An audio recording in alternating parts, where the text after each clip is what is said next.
Olá pessoal, nós vamos hoje trabalhar o módulo 7 de Física.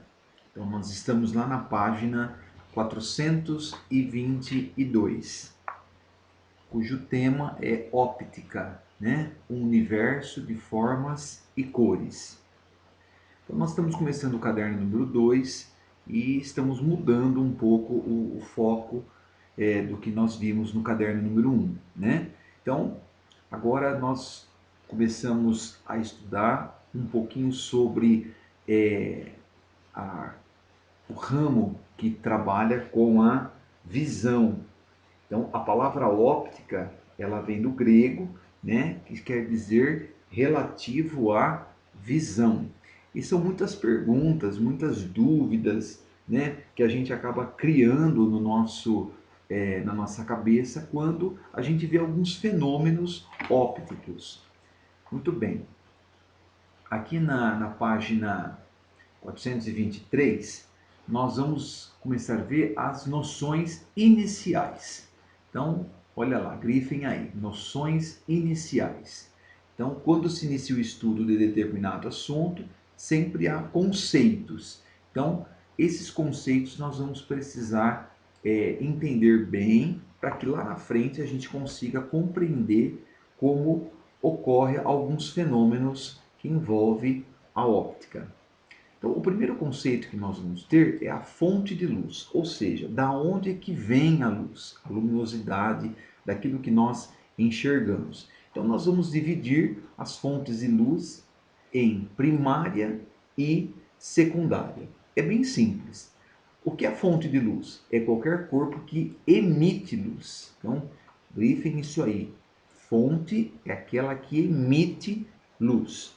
Então, algumas fontes de luz, ela tem o que? Ela tem luz própria. Então, se nós pensarmos algo que tem luz própria, por exemplo, o Sol, né? Então, elas vão ser chamadas de fontes primárias. Então, aquela que emite luz, fonte primária. E outras fontes, ela apenas, olha lá, refletem luz, né? Então, ela reflete luz. Então, são fontes secundárias. Então, se a gente pensar no sistema solar, as estrelas, o Sol, ela é uma fonte primária, porque emite. E a fonte secundária seria os planetas e a Lua. As placas, por exemplo, que estão aí nas ruas e nas estradas, elas são fontes o quê? Secundárias. Por quê? Porque elas também refletem luz. Então, esse é o primeiro conceito que nós devemos guardar. Vocês vão depois fazer uma atividade a respeito disso. Continuando, nós vamos ter aqui fontes pontuais e fontes extensas.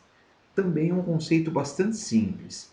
Quando eu falo de fontes pontuais, está relacionada com uma fonte que é pequena. Tá? Então, ela representa um ponto pequeno chamado de pontual. É único. Quando eu tenho lá outras fontes que são maiores, aí eu denomino de fonte extensa. Então, maior, extensa. Pontual, fonte pequena. Na próxima página, vocês vão também estar resolvendo um exercício bastante simples que vai estar tratando do que é uma fonte extensa e uma fonte pontual. Em seguida, nós vamos ter o conceito de pincel de luz. Então, olha bem, o que vem ser um pincel de luz? O pincel de luz é um feixe de luz, né? Então, o pincel de luz é aquele ramo, aquele pedaço, né, da luz que sai de uma fonte primária e chega numa fonte secundária. Ele dá o exemplo aí, né? Como fosse um cone ou um facho de luz. Então, o pincel de luz é toda a região do espaço iluminada por uma fonte de luz. É aquele que recebe uma porção de luz. Em seguida, na página 425, nós vamos perceber os três tipos possíveis de pincel de luz. Então, nós temos o cônico divergente e, como exemplo, nós estamos vendo aí o farol marítimo. Percebo que a luz ela é menor nessa região e ela se estende, ou seja, se torna maior. Então, cônico divergente, de menor para um ramo maior. Nós temos aqui o cônico convergente, com o exemplo, meu pincel de luz cilíndrico atravessa uma lupa e se torna um cônico convergente, né? Ou seja, então aqui antes da lupa ele é maior e ela converge para um único ponto, ou seja, tem um limite para um único ponto.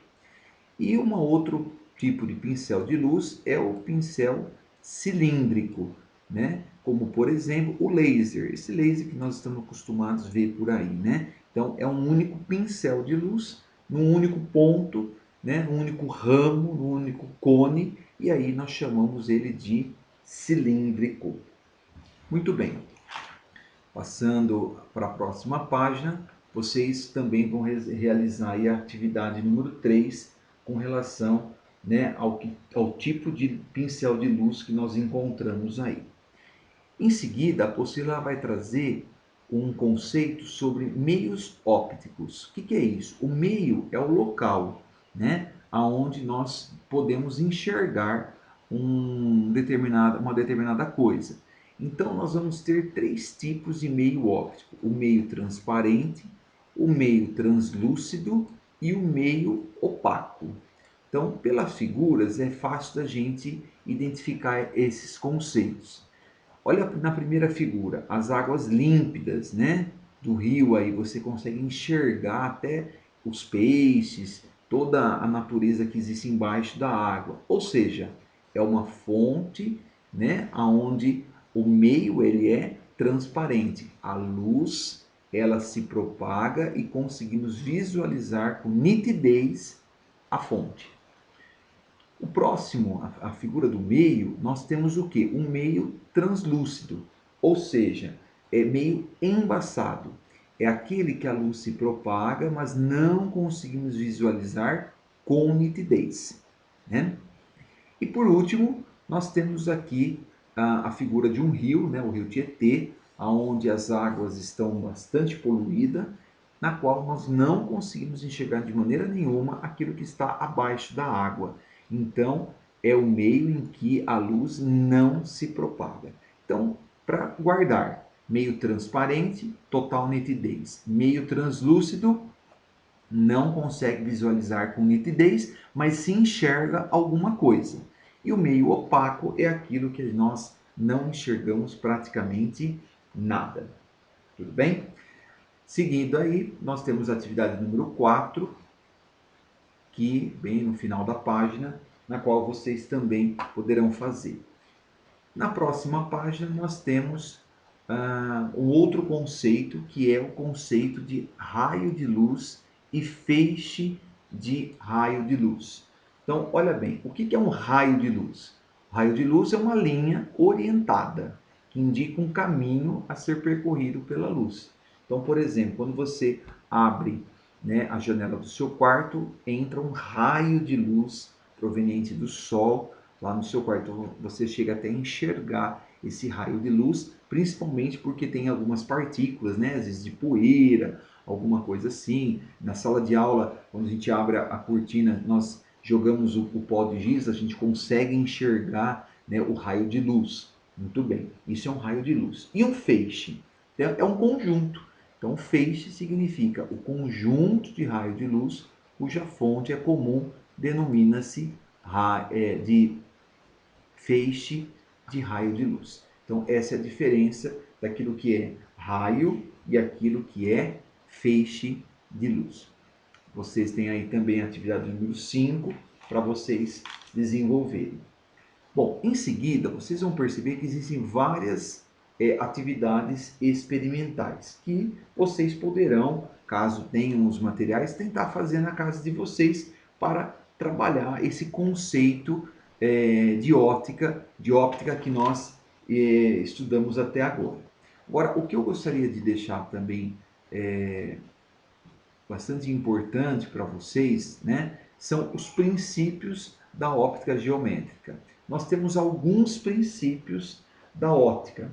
Então, o primeiro princípio, ele trata o princípio da propagação retilínea da luz. Apostei lá atrás também uma experiência na qual vocês poderiam estar fazendo, bem simples, vocês colocando uma vela e com dois papelão, né, dois pedaços de papel perfurado, vocês conseguirem enxergar a luminosidade aí da vela.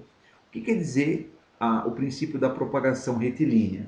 Que a luz ela se propaga sempre em linha reta, ela não faz curva. Então, sempre em linha reta. Por isso que diz propagação retilínea da luz. Em seguida, nós vamos ter um outro princípio na atividade experimental número 2, número 3 aí, né? É o princípio da independência dos raios de luz. Princípio da independência dos raios de luz. O que quer dizer esse princípio? Os raios de luz, quando eles se cruzam, continuam, né, em sua trajetória individual. Então, independente para onde você apontar, por exemplo, um laser, ele vai continuar na mesma trajetória. Eles podem se cruzar, mas eles continuam na mesma trajetória. Então, isso é o princípio da independência dos raios de luz. E para a gente finalizar, nós temos o princípio da reversibilidade da luz. Então, o exemplo aí da figura, uma menina está enxergando a outra através do espelho. O que quer dizer esse princípio da reversibilidade? Olha lá, o raio, em um sentido, ele tem a mesma trajetória quando o raio de luz troca o sentido do percurso. Então, assim, por exemplo, o motorista ele consegue ver o passageiro e né, pelo espelho, e o passageiro consegue ver o motorista pelo mesmo espelho. Então, isso é o princípio da reversibilidade, sempre no mesmo sentido da trajetória. Em seguida, existe um exemplo aí da câmara escura de um orifício que dá o exemplo aí dos princípios da óptica geométrica. Quem também tiver esses materiais poderão estar fazendo essa atividade que ajuda aí na nossa compreensão. E em seguida, nós temos os exercícios propostos, né, do Em Casa, que vocês poderão estar fazendo para aprimorar o conhecimento de vocês.